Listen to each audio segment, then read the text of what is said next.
Hi hello welcome to సామాన్య జీవితం YouTube channel. నేను మీ బనికెన్ రామ్.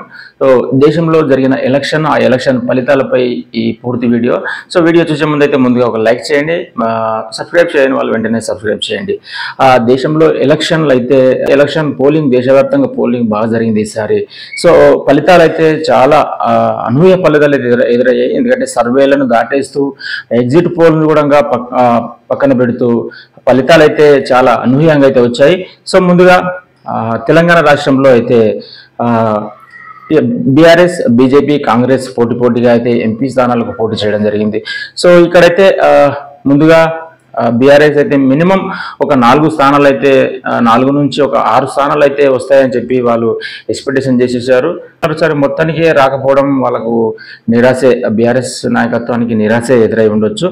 ఎందుకంటే బీఆర్ఎస్ కు ఒక్క సీటు కూడా రాకపోవడం ప్రధాన కారణాలు ఒకటి, ఈ రాష్ట్రంలో అధికారంలో లేకపోవడం ఒకటి, రెండోది కొన్ని ఆరోపణలు, ఫోన్ ట్యాపింగ్, అట్లాగే లిక్కర్ స్కామ్ లో జైలుకు వెళ్ళడం, ఇలా అధికారం లేకపోవడం, ఇలా అనేక కారణాలతో ఇంకొకటి, ఇది మొత్తానికి దేశానికి సంబంధించిన ఎలక్షన్, ఎంపీ ఎలక్షన్ సెంట్రల్లో ప్రభుత్వం అయితే ఏర్పాటు చేయదు బీఆర్ఎస్ అని, ఇట్లా ఒక 3-4 కారణాలతో బీఆర్ఎస్ ని ప్రజలైతే పక్కన పెట్టారైతే మనం అనుకోవచ్చు. సో ఇలా ఒక్క సీటు కూడా రాకపోవడానికి అయితే ఇప్పుడు తెలంగాణ రాష్ట్రంలో బలమైన ప్రతిపక్షంగా ఉన్న బీఆర్ఎస్ ఎంపీ స్థానాలు అయితే గెలవలేకపోయింది. పోవడానికి ఇవన్నీ కారణాలు. సో కాంగ్రెస్ అండ్ బీజేపీ పోటీగా అయితే ఈ ఎలక్షన్ జరిగింది. సో కౌంటింగ్ లో కూడా 50-50. సో అందరూ అనుకున్నట్లనే హైదరాబాద్ ఎంపీ స్థానం ఓవైసీ గెలవడం జరిగింది. ఎందుకంటే అక్కడ మెజారిటీ ఓట్లు వాళ్ళవే కాబట్టి.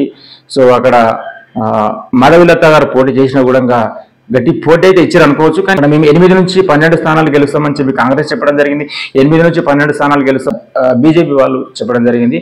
సో మొత్తానికి 50-50 ప్రజలు అయితే 50-50 ఇచ్చారు. ఎందుకంటే పోయిన ఎలక్షన్లో 4 స్థానాలు గెలిచిన బీజేపీ ఈసారి 8 స్థానాలు గెలుచుకోవడం చెప్పుకోదగ్గ విషయం అనుకోవచ్చు. అట్లాగే లాస్ట్ టైం 3-4 స్థానాలు గెలుచుకున్న కాంగ్రెస్ కూడా ఈసారి 8 స్థానాలకు వెళ్ళడం అయితే ప్రజల ఆదరణ పెరిగింది అనుకోవచ్చు.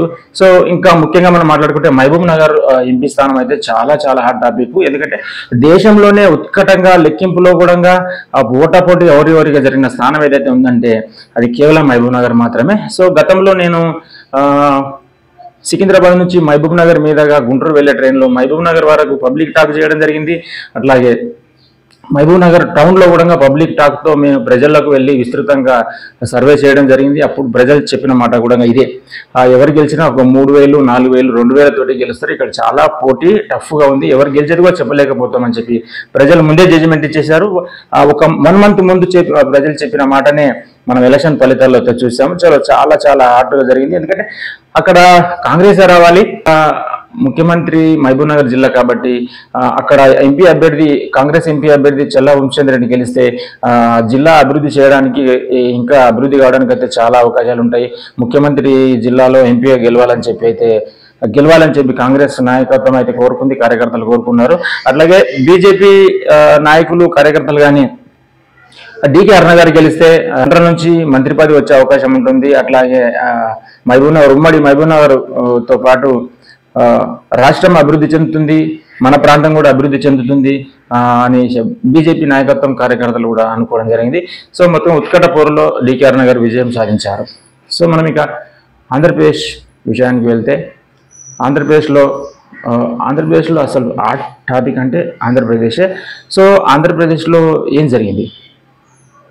ఆంధ్రప్రదేశ్లో ఎవరు ఊహించని ఫలితాలు. ఆంధ్రప్రదేశ్లో అభివృద్ధి అంతంత మాత్రమే జరిగినప్పటికీ ఈ 3 రాజధానులు, అటు విజయవాడ, కర్నూలులో హైకోర్టు, విజయవాడలో అసెంబ్లీ అండ్ రాజధాని అయితే విశాఖపట్నంలో ఉండాలని ఆంధ్రప్రదేశ్లో అభివృద్ధిని కాస్త పక్కన పెట్టి సంక్షేమం అయితే అద్భుతంగా సంక్షేమం అయితే జరిగింది. సో ప్రజలు సంక్షేమం పొందినప్పటికీ అక్కడ ఏం జరిగిందంటే అందరు ఇదే అంటారు, ఏం జరిగింది అంటారు, కానీ అక్కడ ఏం జరిగింది? సో ప్రజలకు సంక్షేమం 100% లబ్ధి పొందినప్పటికీ అక్కడ ఇల్లు లేని వాళ్ళకి ఇల్లు వచ్చాయి. కనీసం ఇల్లు కట్టుకోవడానికి కూడా ప్లాట్ లేని వాళ్ళకు కూడా ప్లాట్తో పాటు ఇల్లు ఇచ్చిన సందర్భం ఎన్నో నియోజకవర్గాలలో అయితే మనం విన్నాము, చూసాము. సో చాలామంది నాకు తెలిసిన వాళ్ళు కూడా ఎంతో మంది సంవత్సరం 70,000 రూపాయలు ఒక ఇంటికి రావడము, అసలు కనీసం సెంటు భూమి లేని వాళ్ళకు ఆ ల్యాండ్తో పాటు ఇండ్లు కట్టియడం, సంక్షేమం అద్భుతంగా జరిగింది. ఇంకా మోస్ట్ అక్కడ చెప్పుకోవాలంటే ఎడ్యుకేషన్ అయితే నెంబర్ 1. అక్కడైతే ఎడ్యుకేషన్ చాలా డెవలప్ అయింది. సో ఇవన్నీ దృష్టిలో పెట్టుకొని అమ్మఒడి, ఆటో నడిపిన డబ్బులు, బడికి పంపించిన డబ్బులు, సో చేతి వృత్తులు అందరికీ డబ్బులు, సంక్షేమం అద్భుతంగా జరిగింది. కాబట్టి వైఎస్ జగన్మోహన్ రెడ్డి ఖచ్చితంగా రెండోసారి అయితే అధికారంలోకి వస్తామని చెప్పి ధీమాతో ఉండొచ్చు. సో అక్కడ ఏం జరిగిందంటే అసలు జగన్మోహన్ రెడ్డి అప్పుడే స్టార్ట్ అయింది. ఆ తర్వాత అసెంబ్లీలో టీడీపీ వాళ్ళని దుర్భిషలాడడం, హేళన చేయడం, టీడీపీలో మంత్రులు కొడాలి నాని కావచ్చు, ఇంకా చాలా మంది చాలా ఘోరంగా ఏంటంటే వాళ్ళ ఒక రాజ్యాంగబద్ధమైన పదవుల్లో ఉన్నామని మర్చిపోయి మరీ ఘోరంగా టీడీపీ వాళ్ళని, చంద్రబాబు నాయుడు వ్యక్తిగతంగా దూషించడము, పూరా ఘోరంగా. ఎట్లా అంటే ఒక నార్మల్ పర్సన్స్, మన అన్నోన్ పర్సన్లు రోడ్ల మీద ఎలా మాట్లాడతారో అట్లా మరీ వ్యక్తిగత దూషణలకు వెళ్ళి ఇదైతే వ్యతిరేకత, ఖచ్చితంగా ఇది నెంబర్ 1 వ్యతిరేకత. నెంబర్ 2 అక్కడక్కడ గొడవలు, విద్వేషాలు, కక్ష సాధింపు గొడవలు, అట్లాగే ఇది మెయిన్ మైనస్. సో సంక్షేమం అయితే అద్భుతంగా జరిగింది. సో ఇవన్నీ ఏమైనప్పటికీ ఫైనల్ గా ప్రజలు ఏమనుకున్నారంటే ప్రజలు ప్రభుత్వాలని మార్చాలనుకున్నారు. ఎందుకంటే ప్రజల్లో ఆంధ్రప్రదేశ్లో ఏం జరిగిందంటే ఖచ్చితంగా ఆంధ్రప్రదేశ్ ప్రజలు మార్పు కోరుకున్నారు. ఆంధ్రప్రదేశ్లో ఖచ్చితంగా సంక్షేమం జరిగింది, బీద వాళ్ళంతా లబ్ధి పొందారు, కానీ ప్రజలు మార్పు కోరుకున్నారు. మీరు గమనిస్తే గత 10 సంవత్సరాలుగా ఇది మూడోసారి, ఫస్ట్ చంద్రబాబు నాయుడు, తర్వాత జగన్మోహన్ రెడ్డి, తర్వాత మళ్ళీ చంద్రబాబు నాయుడు. సో మళ్ళీ రాబోయే రోజుల్లో కూడా ఖచ్చితంగా మళ్ళీ ప్రభుత్వం మారే అవకాశాలు అయితే ఖచ్చితంగా ఉన్నాయి. ఎందుకంటే ఆంధ్రప్రదేశ్లో ప్రతి 5 సంవత్సరాలకు ఒకసారి అధికారం మారుతుంది. ప్రజలు 10 సంవత్సరాలు ఎవరికి ఇవ్వడం లేదనేది గుర్తుపెట్టుకోవాలి. సో ఎందుకంటే ఈ పద్ధతి తమిళనాడులో ఉండేది, ఫస్ట్ డిఎంకే, అన్న డిఎంకే మారుతూ ప్రతి 5 years ఒకసారి మారేది. ఇప్పుడు ఆంధ్రప్రదేశ్లో కూడా ప్రతి 5 సంవత్సరాలకు ఒకసారి అధికారం మారుతుంది. ఎంత సంక్షేమం చేసినా, ఎంత అభివృద్ధి చేసినా ఖచ్చితంగా 5 సంవత్సరాల తర్వాత ప్రభుత్వం మారుతుంది. ఇది ఒకటే గమనిస్తలేరు ఎవరు.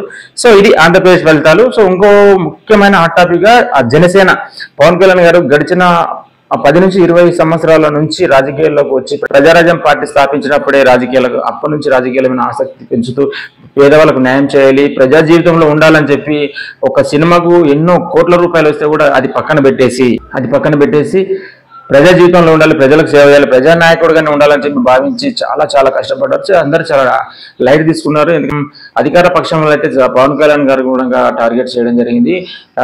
తాను ప్రజా జీవితంలో ప్రజలకు సేవ చేస్తానని రాజకీయాలకు వస్తే తరచుగా మూడు పెళ్లిళ్ళు అంటేనే హేళన చేయడం, తక్కువ చేయడం, సో చాలా ఘోరంగా అయితే అవమానాలు అయితే ఎదుర్కొన్నారు. చంద్రబాబు నాయుడుతో పాటు పవన్ కళ్యాణ్ కూడా చాలా అవమానాలు అయితే ఎదుర్కొన్నారు. సో ఫైనల్ గా 21 స్థానంలో పోటీ చేస్తే 21 స్థానంలో ఓటింగ్ శాతం 100కు 100% ఓటింగ్ శాతం జరగడం, 21 స్థానాల్లో పవన్ కళ్యాణ్ గెలవడం, ఇది దేశంలోనే మన తెలుగు రాష్ట్రాల్లోనే పెద్ద హాట్ టాపిక్. పవన్ కళ్యాణ్ గారు సినిమాలోనే హీరో కాదు, రాజకీయాల్లో కూడా హీరో అయిపోయారు. ఎందుకంటే ఈ ఎలక్షన్ లో ఒకవేళ పవన్ కళ్యాణ్ గెలవకుంటే రాజకీయ భవిష్యత్తు ఏంటనేది ఆ జనసేన సైనికుల్లో ఒక భయం అయితే ఏర్పడింది. జనసేనను అభిమానించే వాళ్ళు సాధారణ ప్రజల నుంచి అందరికి కూడా ఒక డౌట్ ఉండేది. సో ఒక్కసారిగా ఈ ఫలితాలతో సినిమాలోనే కాదు రాజకీయాల్లో కూడా హీరోగా మారి ప్రజా జీవితంలో ప్రజా నాయకుడిగా, ప్రజా హీరోగా అయితే పవన్ కళ్యాణ్ గారు గెలవడం జరిగింది.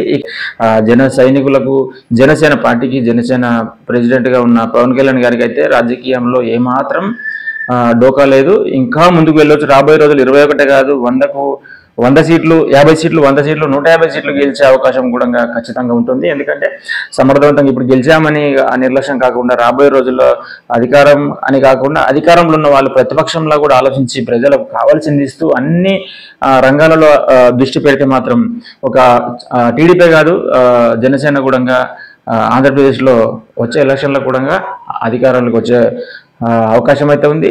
సో అతిపెద్ద పార్టీగా కూడా అవతరించే అవకాశం జనసేన పార్టీకి ఉంది. సో ఇది తెలంగాణ, ఆంధ్రప్రదేశ్లో రాజకీయ ఫలితాలు. అనలైజ్ అయితే ఇలా ఉంది. సో మనం ఇక సెంట్రల్కి వస్తే కూటమి అండ్ బీజేపీ. సో బీజేపీ అయితే మొదటి నుంచి 400 పార్ 400 దాటాలని చెప్పారు. సో 240 స్థానాలు అయితే చేరుకుంది బీజేపీ పార్టీ. సో ఇండియా కూటమి 100 నుంచి 150 సీట్లు కూడా రావు అని బీజేపీ ఆరోపించింది. చివరికి వాళ్ళు కూటమి మొత్తం 230 పైచిలకు సీట్లు సాధించి అసలు అనూహ్య ఫలితాలు.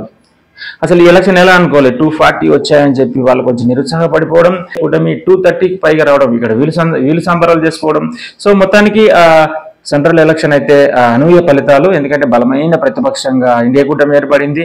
సో 240 సీట్లతో, అట్లాగే నితీష్ కుమార్, చంద్రబాబు నాయుడు గారి సపోర్టుతో, వాళ్ళ సీట్ల మద్దతుతో సెంట్రల్లో అయితే అధికారంలోకి మరొకసారి బీజేపీ రాబోతుంది. సో 400 పర్ అన్నారు, 400 పైచులకు అన్నారు. కానీ అక్కడక్కడ మనం రాజ్యాంగం మారుస్తాం అనేది అయితే మనకు ఎలక్షన్ 6 నెలల ముందు నుంచి అయితే దాదాపు ఒక 2 నుంచి 3 వరకు బీజేపీ ఎంపీలుగా ఉన్న ఎంపీలు మేము ఈసారి మాకు 400 సీట్లు వస్తే రాజ్యాంగాన్ని మారుస్తామని చెప్పి బహిరంగ ప్రకటన చేయడం.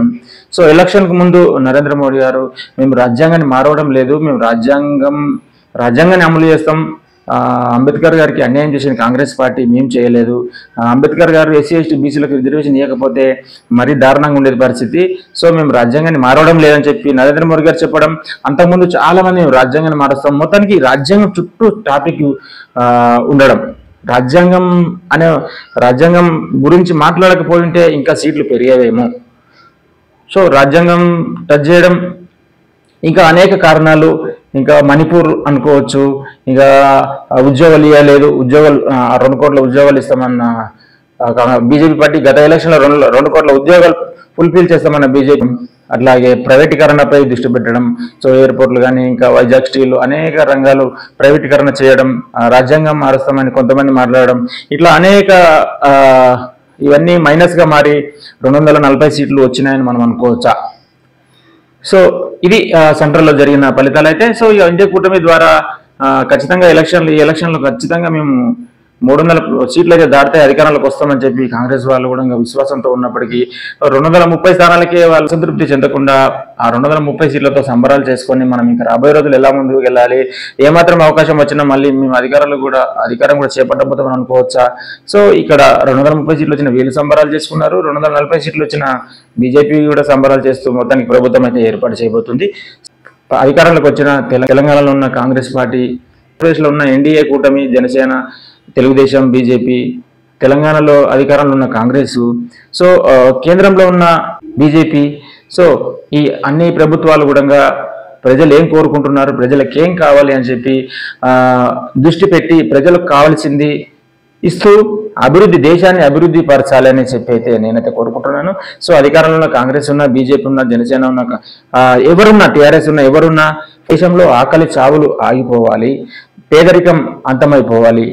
సో రాజ్యాంగబద్ధంగా పాలన ఉండాలి, రాజ్యాంగం ద్వారా ప్రజలకు రావాల్సిన అన్ని హక్కులు, రిజర్వేషన్లు అందాలి. సో వీలైతే, ఎందుకంటే మనకు ఇక్కడ 70 సంవత్సరాల తర్వాత ఈ దేశంలో అసలు రిజర్వేషన్లే ఉండొద్దని చెప్పి భారత రాజ్యాంగంలో అయితే ఆర్టికల్ 334లో రాయడం జరిగింది. ఎందుకంటే ఇది 80 సంవత్సరాలు దాటుతుంది, ఇంకా రిజర్వేషన్లు అమలు చేస్తూనే ఉన్నారు. ఎందుకంటే రిజర్వేషన్ రాసింది జీవితాంతం అయితే అనుభవించడానికి కాదు, సమానత్వం తీసుకురావడానికి. రిజర్వేషన్లు అనేది కింద ఉన్నవాడు ఇట్లా అందరూ ఈక్వల్ రావడానికే ఉంది. సో ఇన్నేళ్లలో ఏ పార్టీలు, కాంగ్రెస్ అయినా, బీజేపీ అయినా, ఇంకా ప్రాంతీయ పార్టీలు అన్ని కలిసి కూడా సమానత్వం తీసుకురాలేకపోయాయి, రిజర్వేషన్ రద్దు చేయలేకపోయాయి. సో రాబోయే రోజుల్లో కూడా సమానత్వం తీసుకొచ్చి రిజర్వేషన్ రద్దు చేసి, సో కుల మత భేదం లేకుండా అందరినీ సమానంగా తీసుకొచ్చే విధంగా ప్రభుత్వాలు సక్సెస్ కావాలని చెప్పి ఈ సందర్భంగా కోరుకుంటూ, సో మొత్తానికి ఎలక్షన్లో గెలిచింది ప్రజలే. ఎవరిని కూర్చోబెట్టాలి, ఎవరిని గెలిపించాలి, ఎవరిని అధికారంలో పెట్టాలి, ఎవరిని ఢిల్లీలో కూర్చోబెట్టాలి, ఎవరిని స్టేట్లో అధికారంలో తీసుకురావాలని చెప్పి మొత్తానికి ప్రజాస్వామ్యంలో ప్రజలైతే నిర్ణయించడం జరిగింది. సో ఈ ఎలక్షన్లో ప్రజలు గెలిచారు. ఎందుకంటే ప్రజాస్వామ్యంలో ప్రజలు ఓట్లు వేస్తేనే ఎవరైనా గెలిచేది కాబట్టి, సో ఈ ఎలక్షన్లో గెలిచింది ప్రజలు. ఏం కోరుకుంటున్నారు, ఆ ప్రజలు ఏం కోరుకుంటున్నారు అనేది ప్రభుత్వాలు దృష్టి పెట్టి ప్రజలకు మంచి పాలన అందిస్తూ సో ప్రపంచంతో పోటీ పడేలా అభివృద్ధి వైపే ఆలోచించాలి ప్రభుత్వాలు. సో ఇంకా కంట్రవర్సీలు అన్ని బంద్ చేసి ఎలక్షన్ ఫీవర్ దాదాపు ఇంకా స్థానిక ఎలక్షన్లు తప్ప దేశంలో ప్రధానమైన ఎలక్షన్ ఫీవర్ అయితే అయిపోయింది. సో ప్రభుత్వాలన్నీ అయితే కేవలం దేశ అభివృద్ధి కోసం ఆలోచించి దేశాన్ని మరింత ముందుకు తీసుకువెళ్ళాలి అని చెప్పి ఈ సందర్భం కోరుకుంటూ నేను మీ బనికిని రామ్. ప్లీజ్ సబ్స్క్రైబ్ సామాన్యుడి జీవితం యూట్యూబ్ ఛానల్. మా ఛానల్ మీకు నచ్చినట్లయితే లైక్ చేయండి, మీ అభిప్రాయాన్ని కామెంట్లో రాయండి. సబ్స్క్రైబ్ చేయని వాళ్ళు వెంటనే మా ఛానల్ని సబ్స్క్రైబ్ చేయండి. Thank you.